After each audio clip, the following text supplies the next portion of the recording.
Hi, I'm Joe Feeks, editor of Pig Health Today, and with me is Dr. Joe Connor. He is president of the Carthage Veterinary Clinic in Illinois. Joe, nice to see you. Yeah, likewise. Thanks, Joe. Good to be here. We've both seen a lot of changes in this industry, and one of them, of course, just this past January was the introduction of the new veterinary feed directive rules, but they're not all that new to the pork industry, I guess. That's correct, because we've had, Joe, some antibiotics that did require VFDs prior to January 1st, 2017. What the change was that a number of antibiotics came underneath the VFDs on that particular date, and the growth promotants as we knew them in the past then were no longer able to be used as we knew them. And I know pork producers have a good track record of using antibiotics responsibly, but some of these common medications, or medications that they were commonly using, like chlortetracycline, tylosin, suddenly they need a VFD now. Yeah, that's correct. And under the new requirements, as you're aware, it was an effort to put antibiotics under more prudent and sustainable use by putting them underneath the direction of the veterinarian. And so in these requirements, we have to use the label claim as it's listed as part of that VFD. Change is always difficult, Joe. Now, with some of these medications, there were some that were probably being used more often than not, whether they be for common respiratory or enteric diseases. Are there particular situations that might be harder to adjust to as a result of the VFD rules? I think, Joe, for us overall, it has been relatively seamless as we adjusted and our clients adjusted to the VFDs. Where we did see some changes would be matching the duration of what certain antibiotics could be fed to the VFD, whereas before our producers may have been more lax and may have included them for longer periods of time. It's important that we match up the duration of feeding closely with or exactly with the VFD as it's listed. And so it has taken some adjustments in terms of how long we might feed that diet, so it matched up to just the practicality of volume of feed deliveries and the duration that those pigs might be in a particular site. Do you expect, with the downturn usage in antibiotics, which can be a good thing for the industry, but on the other hand, is it possible that we might see some older health problems reemerge as a result? Now that's an interesting question, because if we have seen in our clients, as VFDs came in, a request to put programs in place that would have minimal use of antibiotics, particularly in the grow finish pigs. One of the organisms that I expect will be more challenging will be Mycoplasma hyosinoviae, which frequently for us occurs in pigs at 140 to 160 pounds of body weight. We would have routinely put an antibiotic in that particular diet during that age of the pig. We'll find out here in the next 3 to 6 months how we're going to handle hyosinoviae today. What about enteric issues? Do you expect any older enteric problems to come along? I do expect, and we've already seen in some cases, that F18, E. coli's have increased in the early post-weaning phase. Generally, when producers have asked us to remove, or for themselves to remove, all the antibiotics even out of that nursery phase. So that's an organism that infrequently would create mortality or diarrhea for producers in the past. We have seen 2 cases where we've had acute death losses that have occurred.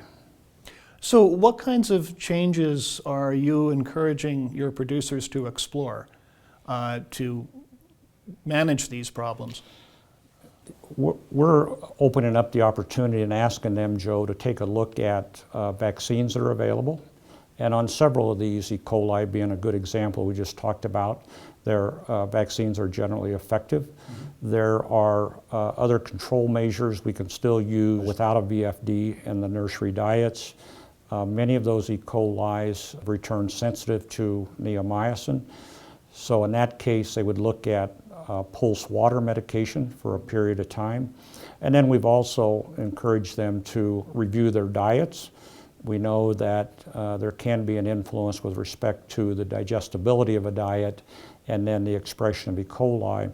And then we've asked them to look at intense sanitation, particularly between groups of pigs that would decrease the challenge doses. Do diagnostics become even more important under these new rules? They become more important to validate our recommendations for VFDs and for water solubles, because as you're aware, not only did many of the feed antibiotics become under VFDs, but also our water soluble antibiotics became under prescription. So the diagnostics are important for us to link the organism, the sensitivity, and with what our recommendations are. Now, we know that the antibiotics that are classified as being medically important, they no longer have performance claims for things like feed conversion and increased rate of growth. Yet there are still some feed antibiotics that are not considered medically important, bacitracin for example, that still have those claims. Do you think, is that clear to the industry? Is that something that you're still advocating?